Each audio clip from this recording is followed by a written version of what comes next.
Abra sua Bíblia comigo em Gênesis capítulo 12. Aí, verso 1 ao 4. O tema desta palavra é preciso ter fé no vale das decisões. Está aí.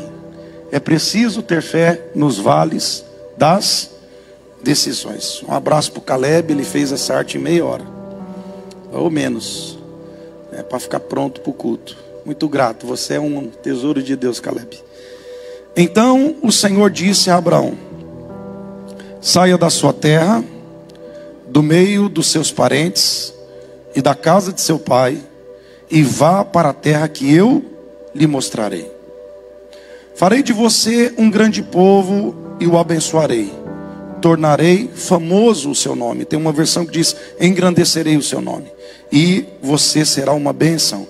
Abençoarei os que o abençoarem e amaldiçoarei os que o amaldiçoarem, e por meio de você todos os povos da terra serão abençoados. Partiu Abrão como lhe ordenara o Senhor, e Ló foi com ele. Abrão tinha 75 anos quando saiu de Harã.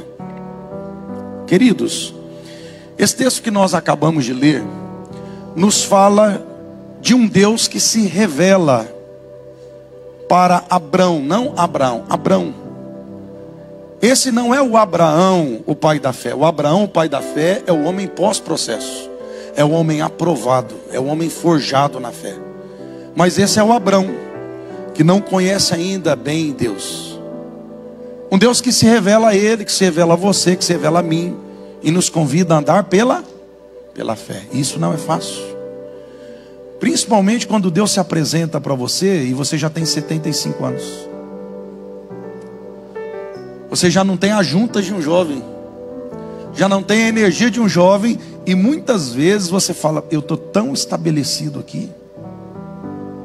Eu estou tão bem aqui.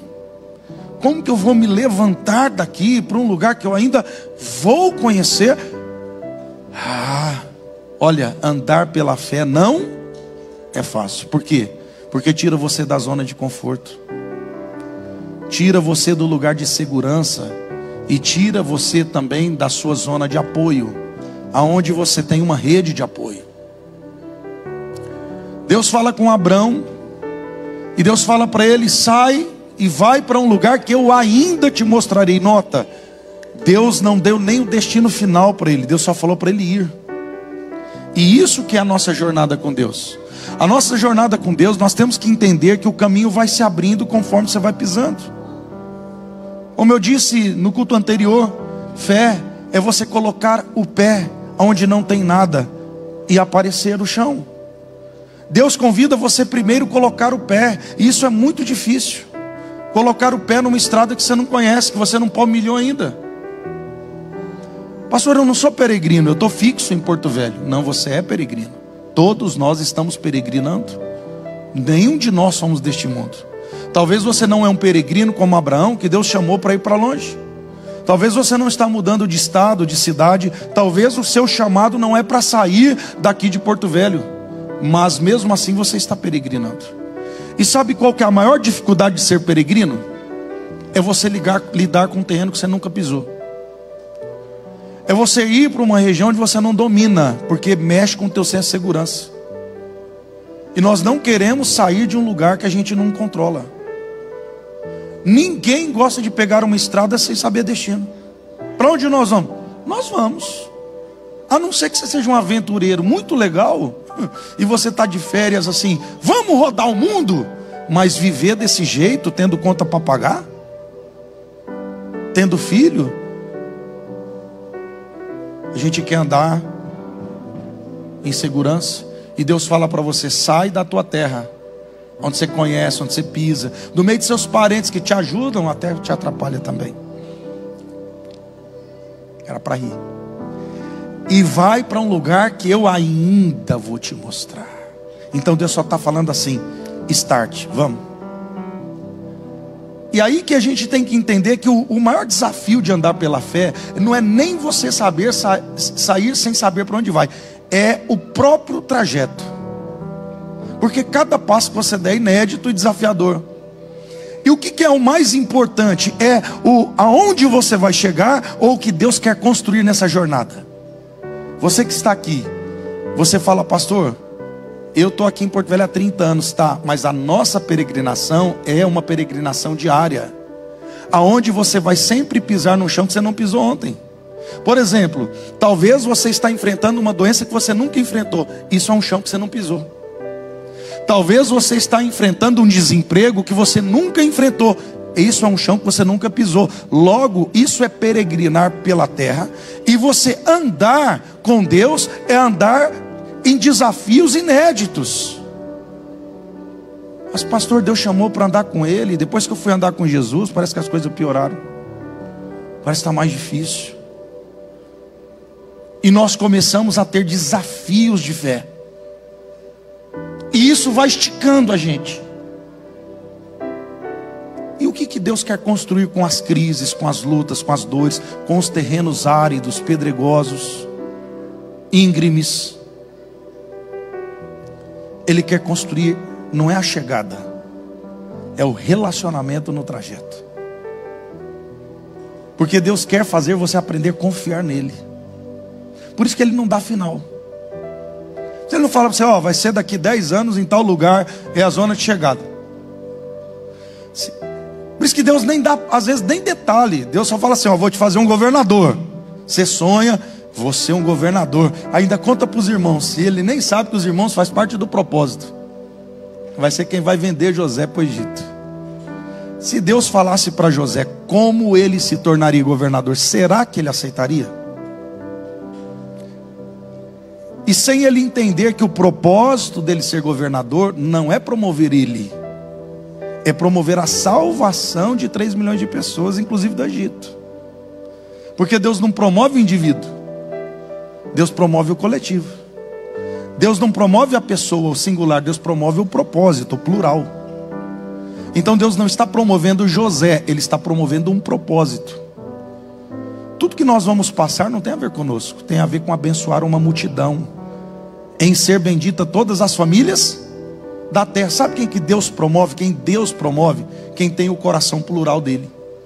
Deus não trabalha do plural para o singular, Ele trabalha do singular para o plural. Então, pastor, por que José e não Rúben, que é o primeiro filho? Ou Simeão, ou Levi, o Judá são os próximos? Porque José é o único filho amado de pai e mãe, é o único que tem uma identidade segura e um senso de segurança capaz de suportar dor e rejeição, sem espanar. Os outros irmãos todos morreriam na casa de Potifar e na prisão. Sabe por quê? Para nós andarmos pela fé e passarmos por lutas inéditas e às vezes seguidas, nós precisamos ter uma intimidade com Deus tão grande para aprender a confiar na crise. O que Deus vai construir aqui no Pai da Fé? Um relacionamento. E lembra que o lugar que ele vai passar é o Egito, lugar que depois vai ficar 400 anos. Abraão aprendeu a confiar num Deus que cuida dele. E Deus está permitindo você passar por desemprego, problema familiar. Deus está permitindo você enfrentar uma doença inédita, passar por crises, por vales, ser um peregrino em vales e por caminhos tão difíceis. Porque o mais importante na peregrinação é você desenvolver um relacionamento de confiança nele. E entender que mais importante do que o fim é a trajetória. E às vezes a gente não entende por que Deus deixa a dor chegar na nossa vida. E também temos que ser conscientes e saber que nem toda dor que chega foi Deus que mandou. Tem muitas dores que nós atraímos para nós por causa de más escolhas. Quando Deus fala para sair da terra e da parentela, algo que nós temos que entender: família é marido, esposa e filhos. Qualquer outra coisa é parente. Tem gente que acha que mãe e pai, depois de estar casado, é família, é parente. E parente, irmãos, a gente deixa na parentela, deixa para trás. Pensa, naquela época não tinha celular, não tinha telefone, não tinha e-mail, nem telex. Sabe por quê? Para que quando você mudasse, você ficasse longe, você emancipasse. E tem gente que não corta o cordão umbilical, você não cresce. Nós temos que entender que deixar pai e mãe não é rebelião nem rejeição, é crescimento, é o processo da vida. Pais que não emancipam filhos falharam miseravelmente. Não fizeram filhos para Deus nem para eles, fizeram para si. Você não cresce se você não sair do lugar que você tem que sair. Quem está entendendo? Por isso que Deus nos tira desses lugares. Eu comecei a morar só com 16 anos de idade. Por isso que hoje eu estou no meu aniversário longe de casa e eu não sinto falta. Não entendo o que eu estou falando. Não é sentir falta, eu não sinto falta. Ah, preciso assim, que a minha esposa esteja comigo no dia do meu aniversário. Não, eu a amo. A gente fala o dia inteiro um com o outro. 22 anos de casado. É a única mulher que eu conheço, é a última que eu vou conhecer. Mas eu cresci. Eu cresci. E vida de adulto é uma vida que ninguém precisa de tapinha nas costas reconhecendo quem é você. É uma vida que a gente aprende que a nossa jornada é uma jornada nossa com Deus. E ela vai sofrer um pouco por não estar lá hoje, e eu também vou sofrer um pouco por não estar lá. Mas nós nos amamos. Nós precisamos amadurecer. Olha, ele leva Ló. Ló era um sobrinho. O irmão de Abraão morreu, e ele cria esse sobrinho, filho do irmão que faleceu, como se fosse um filho. Então ele é um sobrinho como filho. E quando ele sai, ele leva Ló. Mas Ló não é família, Ló é parente. Cuidado para você não querer transportar para o novo o que está no velho. Você acaba perdendo o vinho e o odre. Porque vinho novo expande, mas odre velho não. Gente, o novo precisa de expansão. E expansão precisa de cabeça aberta. Tem gente que não abre a cabeça. E aí você nota que ele sai e leva o Ló.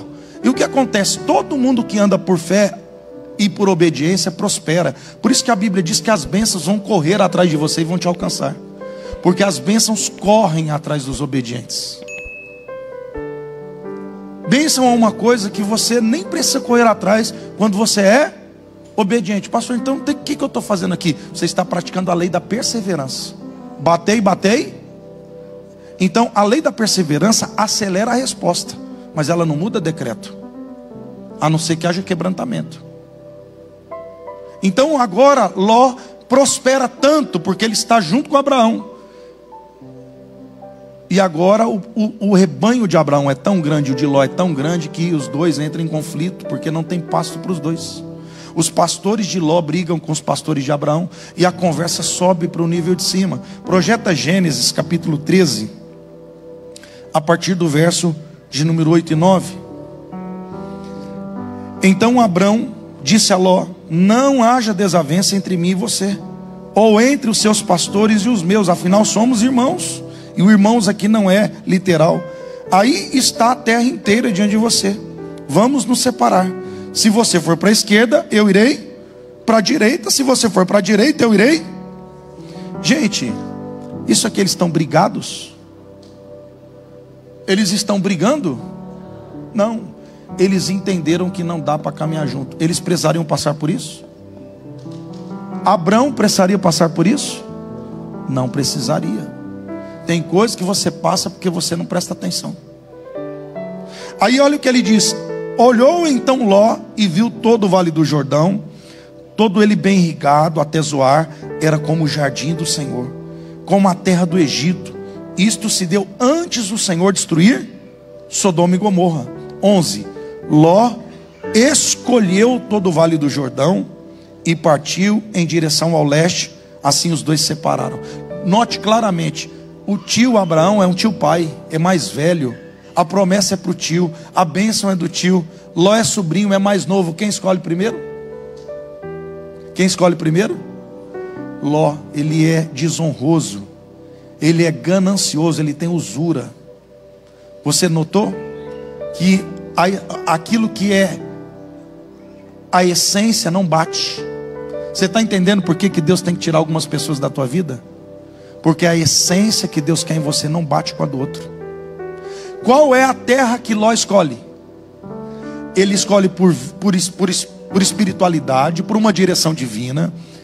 Ele escolhe por princípio, por propósito de Deus, ou ele escolhe pelos olhos. Tem muita gente sendo guiada pela terra do desejo. E Provérbios 14:12 diz: há caminhos que ao homem parecem ser direito, mas seus fins são caminhos de morte. Ló olhou com olhos naturais, não com olhos de Deus, não com olhos de fé, de obediência em Deus. E ele foi. E quando ele chegou lá e ele se instala, depois de algum tempo ele sabe que aquilo ali é o quê? Sodoma e Gomorra, que poucos anos depois Deus vai destruir, vai queimar. E tudo que Ló conquistou com Abraão pegou fogo. A mulher de Ló olhou para trás e virou. No tempo que os anjos vai salvar Ló, e os anjos de Deus vai salvar Ló por causa da intercessão de quem? De Abraão. Senhor, se tiver 50 justos, 40 justos, 30 justos, 20 justos, 10 justos, Senhor, só mais uma vez. 5, não tinha 5. Mas Deus fala assim para os anjos: só destrua a cidade quando Ló sair. E por Ló é a esposa e as filhas e os genros. Olha a graça de Deus se estendendo aos outros por causa de uma pessoa. A graça de Deus se estendendo de novo a Ló por causa de quem? Você tem que entender o poder de uma intercessão. Você tem que entender o poder de uma geração. Em ti serão benditas. Deus visita a maldade dos pais nos filhos, até a terceira aí. Mas Ele visita 1000 gerações com a bênção daqueles que o amam. Você sabia que você está colhendo bênção até hoje de alguém que foi obediente a Deus lá atrás? A vida não começa e termina em você, a vida é plural. Por causa que ele levou Ló, e porque Ló foi, Ló não precisava estar nesse lugar. Ele oferece as filhas para os moradores da cidade para elas serem estupradas, para proteger os anjos. E agora que a esposa virou uma estátua de sal, as meninas vão ficar sozinhas com ele. As meninas dizem: nosso pai não tem descendência. Gente, não faltava homem nem mulher na cidade. Elas embebedaram o pai. Primeiro a mais velha tem uma relação sexual com o pai, incesto, e nasce um primeiro filho chamado Moabe. E depois a mais nova embebeda o pai, tem uma relação com ele, engravida do pai, assim como a mais velha, e gera um filho chamado Amon. Os pais dos Moabitas e dos Amonitas, 2 povos malditos, que adoravam um Deus chamado Moloque, que pedia para queimar o filho mais velho vivo como oferenda para garantir prosperidade. Você está entendendo que tem coisas que você não precisaria passar, nem colocar o outro, se você tivesse o quê? Ouvido. Tem muitas crises que você vive que Deus não colocou você. Você entrou com as suas pernas, porque você não ouviu o conselho. Quem não ouve o conselho, ouve o coitado. Agora Abraão entende isso, mas já tem um prejuízo.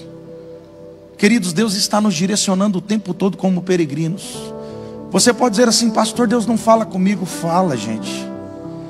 Eu lembro em Cianorte, quando a gente morava lá no Paraná, às vezes quando minha esposa estava triste, num dia difícil, como todos temos, ela ia no apartamento, ela ia na sacada do apartamento. A cozinha tinha uma sacadinha do lado, e sempre que ela estava triste, vinha um passarinho cantar naquela sacada, só naquele dia. Gente, quem que era aquele passarinho? Você entende que Deus está todos os dias no teu dia? Todos os dias Ele está com você, te direcionando, te orientando. E Ele sempre vai estar com você se você o convidar para estar no seu dia. Se você pedir conselho para Ele: Senhor, o que eu devo fazer? Mas muitas vezes nós estamos como Ló. Em vez de perguntarmos para Deus o que Ele quer para nós, nós estamos falando para Deus o que nós queremos. E Deus até tenta você livrar você de lá. Mas você fala: eu quero. Então tá. Sai que é tua, Tafarel. E nós colhemos o que Deus não queria que nós colhêssemos. E nós passamos por situações que não precisávamos passar. Nem todo vale que você passa é um vale de treinamento. Não chame de processo o que é desobediência. Tem muita gente que chama: eu estou num processo. Não, você está em desobediência. Então Joel 3,14 diz assim: multidões no vale da decisão. Queridos, todos nós aqui é uma multidão. Todos os dias nós estamos num vale de decisão. Todos os dias as decisões que tomamos vai mudar a nossa rota. Todos os dias a decisão que tomamos vai mudar as nossas rotas. Então, pastor, mas eu não consigo decidir. Não decidir já é decidir. Pastor, eu não decidi. Você já decidiu. Não decidir já é decidir. Esse é o problema. Muitas vezes nós procrastinamos, porque nós pensamos que dizer não ou não levar é uma rejeição, quando na verdade a maior bênção é não levar, é cortar. Nós estamos, olha, pois o dia do Senhor está próximo, no vale da decisão. Queridos, está chegando o dia do Senhor. Quem aqui, se você notar, ontem eu tinha 16, eu estou com 46. E na hora que eu notar, se Deus não voltar, Jesus não voltar e eu não morrer, daqui a pouco eu estou com 66, 76, se Deus permitir, e acabou. É assim, você está morrendo. Cada dia a mais é um dia a menos. Você tem que fazer a peregrinação do jeito certo. Nós estamos em vales de decisões todos os dias. E temos que entender que isso, a doença inédita, a luta inédita, o desemprego inédito, faz parte desse terreno novo que não palmilhamos. Que os nossos pés nunca pisaram, mas Deus está ensinando a gente a andar pela fé. Você também é um Abraão dessa geração. Deus também está chamando você para andar pela fé. Deus também está chamando você para ser uma resposta e uma bênção para as nações. Para que Deus fale a partir de você, muitas pessoas serão abençoadas. Quando nós tomamos o caminho certo, muita gente é abençoada por causa de nós. Queridos, a palavra decisão significa cortar fora. A palavra decisão significa cortar fora. Na raiz da palavra, na etimologia dela. E a circuncisão é isso, que é aquela aliança que Deus fez com Abraão. Ele tirava o prepúcio do órgão da genitália masculina, do pênis. E ali representava cortar na carne. Ou seja, no órgão de reprodução tem uma aliança. Hoje seria uma cirurgia de fimose. Logo, quando você decide, você precisa cortar alguma coisa que não vai fazer mais parte do novo. Isso é muito difícil, porque comunica rejeição. A gente tem dificuldade de tirar coisas da nossa vida, porque parece que é ruim. Parece que a gente vai prejudicar a nós e o outro. E a gente acaba abraçando tudo. E você acaba querendo transportar um velho. Quem já mudou de casa, que tinha que deixar muita coisa ou tudo? Eu mudei agora para Santa Catarina. Eu não levei praticamente nada, porque eu estava no Acre. Não compensa o caminhão de mudança. Vendi as coisas, um bocado, outras dei. Não compensa, eu comecei de novo. Nota, mudanças precisam abrir. Nós precisamos abrir mãos, precisamos cortar e jogar fora. Então, decidir significa cortar fora. Essa posição tem um preço. Mas ela também tem uma recompensa. Toda pessoa que sabe tirar, ela será recompensada. E muita gente não está vivendo o novo de Deus porque não cortou fora. Por não se posicionar, não vive o que já deveria estar vivendo.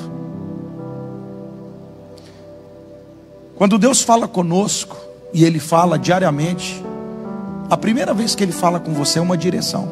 Abraão, sai da tua terra, da tua parentela, e vá para um lugar que eu ainda te mostrarei. Sai sem destino. Deus está dando o que para Abraão?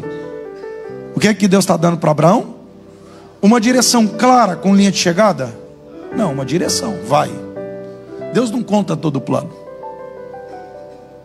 Que você tem que aprender a confiar. E vai ser difícil, tá? Mas esse vai ser o barato da jornada, o relacionamento. Abraão aprendeu a ter fé. Gente, deixa eu te falar. Fé é identidade de filho.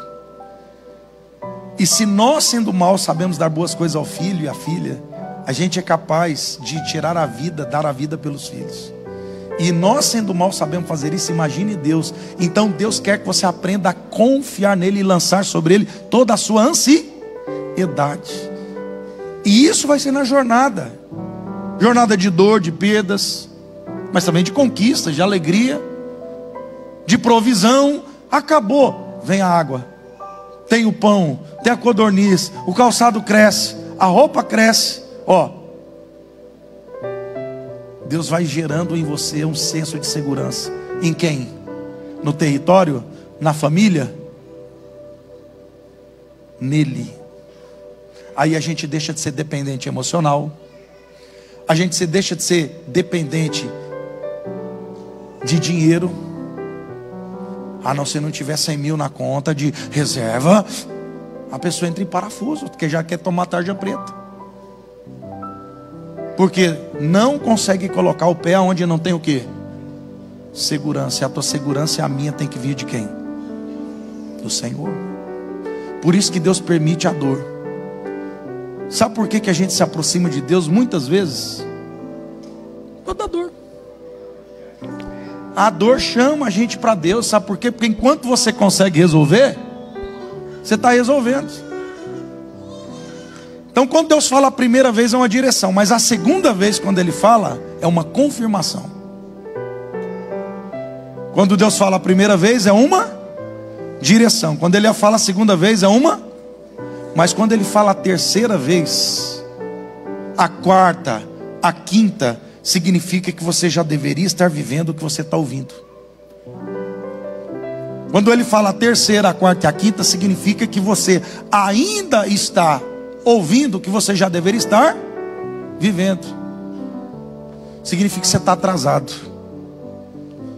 Pastor, por quê? Porque você não tomou decisão. Mudanças exigem fé.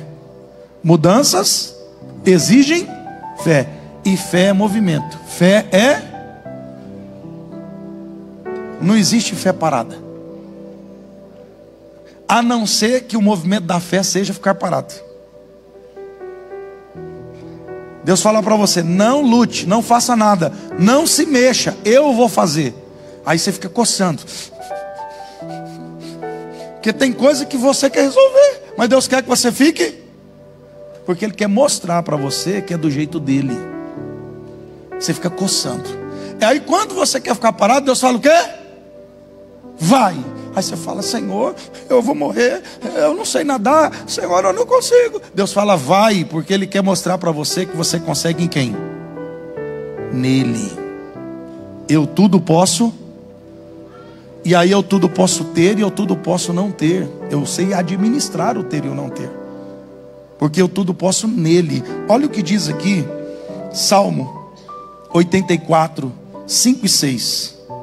Então ser peregrino não é fácil, queridos. Exige mudanças constantes de rota, de direção, terrenos novos, inéditos. E aí, isso que mexe com o nosso senso de segurança, olha o que a Bíblia diz, Salmo 84, 5 e 6. Como são felizes os que em ti encontram sua força. Como são felizes os que em ti encontram força. A minha versão diz sua força. Mas mesmo que seja só encontram força, aonde está a força? Gente, aonde está a força? Como são felizes? Quem quer ser feliz aqui? Eu quero ser feliz. Quem que são as pessoas felizes? Os que encontram, no dia que você está triste, no dia que você está abatido, no dia que você não dá conta, e pelo menos uma vez por semana você está triste, abatido e não dá conta. No mínimo. Tem dia que você chega na frente do espelho e diz, feia, incapaz, bicho burro, tapado, lento. O espelho diz, eu penso a mesma coisa. Tem hora que a gente está com raiva da gente.